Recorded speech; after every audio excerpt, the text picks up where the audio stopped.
बड़ी सुंदर हेलो बड़ी सुंदर भाव देखे के मिलल सुने के मिलल। वाह बड़ा बढ़िया बढ़िया बातों सुने के मिलल। बढ़िया बढ़िया बात सुने के मिलल। उधर आप लोगन लेडीज का पार्टी हिजड़ा का टोली देखनी जा।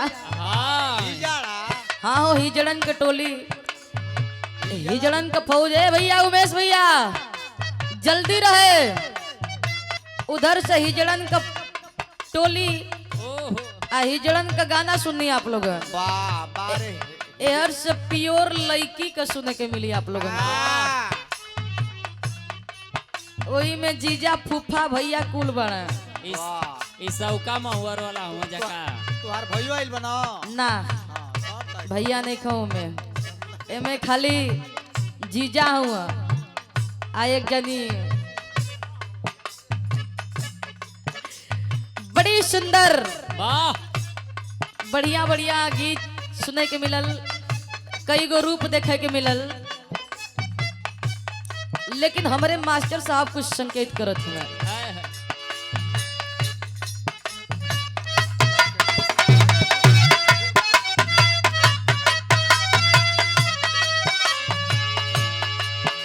ये गीत आपे लोगन के मऊ जिला से ही भोजपुरी के बहुत ही अच्छे सिंगर उपेंद्र लाल यादव जी जो आज इस दुनिया में नहीं है। आप लोग इस घटना से बहुत ही अच्छे से अवगत होंगे। कुछ दिन पहले ही अभी उनका इस दुनिया से देहांत हो गया है, विदा हो गया है। तो कहना है जैसे ये गीत लगे कि वो अपने जिंदगी के जानत रहे कि कब हम जाई। ए गीत के गौलन और गाय के चल गए उहे गीत बा। कोनो आशिक अपने माशुका से कहत बा। जब माशुका अपने आशिक से कहत बिया कहे का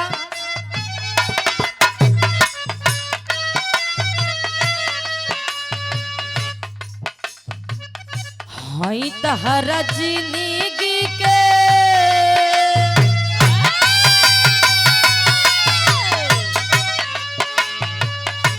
हई तहरा जिंदगी के हम ही जे काटा।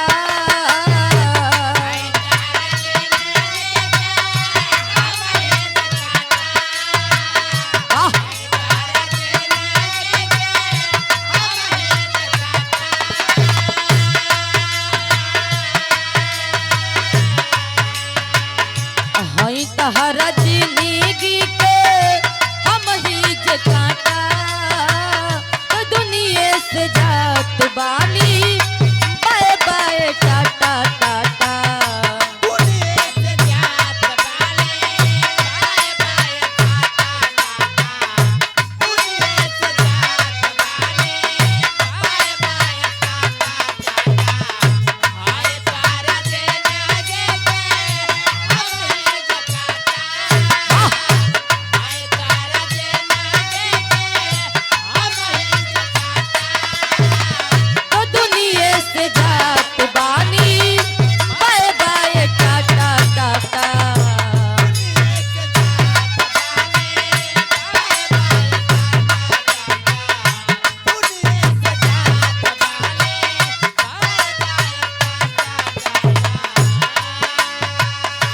करा पो भड़क के अब मर बचाता।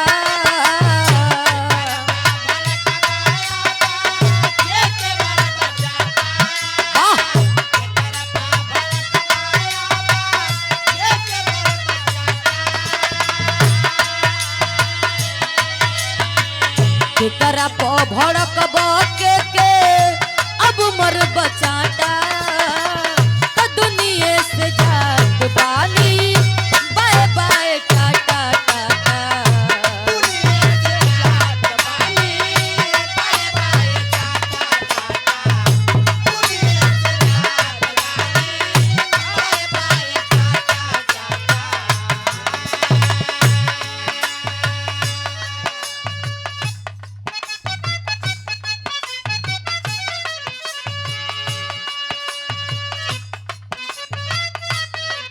क्या बात है।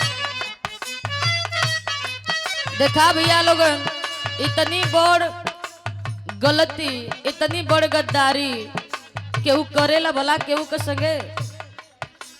देखा उधर जीजा गौल तो लोग खूब लुटौल और जीजा का हाथ भी हुए। वाह इधर जही साली खड़ा भइली वैसे ही फुर हो गई जीजा लोगन। तो ये जीजा जीजा सहपाठी के बुलावा। अरे कब आई है, जब हम थक जाए तब आई है।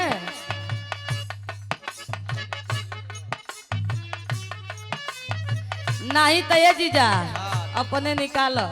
तू ही दो इनके। नहीं ओमे से ना बेगवा में से निकाला। झोरी वाला रहे तो अबे अबे वहीजा वाला वहीजे रहे दो और अंदर वाला निकाल दा। अंदर वाला वो वाला ना बैग वाला अंदर वाला। झोरी वाला बांधल बता बांधले रहे तो। अब वही हुआ मत जा ना तो देखा अगर घरे पता चल गई तो बहन तोहार दुर्गति कह दी है। सिमठा धिका के मरी।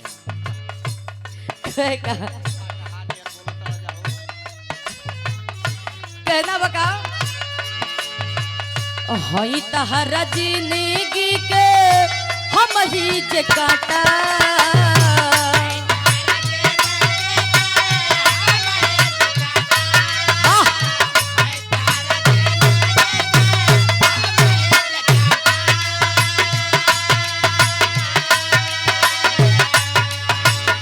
हई तहरा जिंदगी के हम ही जे काटा। तो दुनिया से जात बानी बाय बाय टाटा टाटा।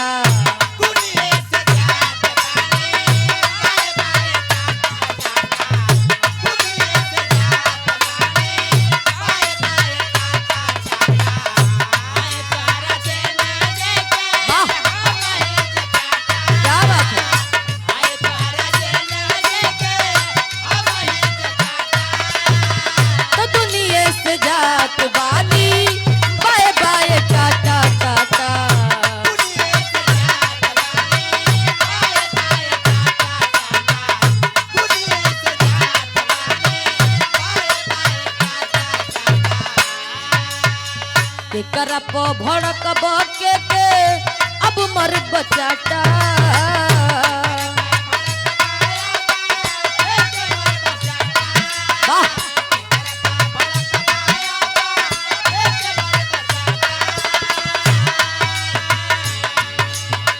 के करप भड़क बके के अब मर बचाटा।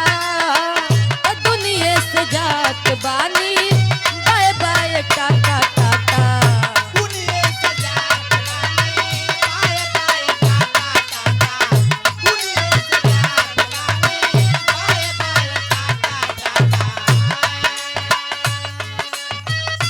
क्या बात है।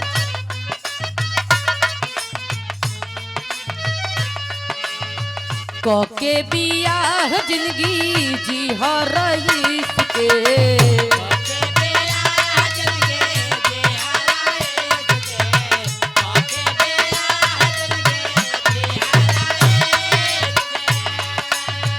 मई महीना दिन रही 31 के।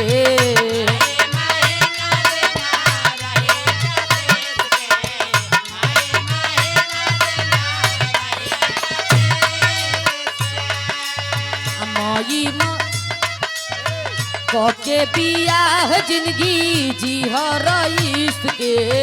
मई महीना दिन रही 31 के।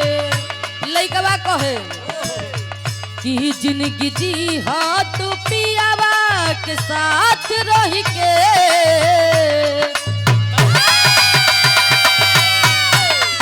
बड़ा दर्द भरी आवाज में कहो तका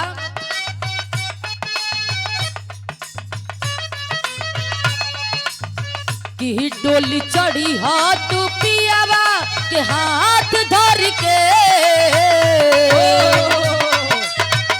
हो डोली चढ़ी हो तू पियावा के हाथ धर के। जुन में मनई हो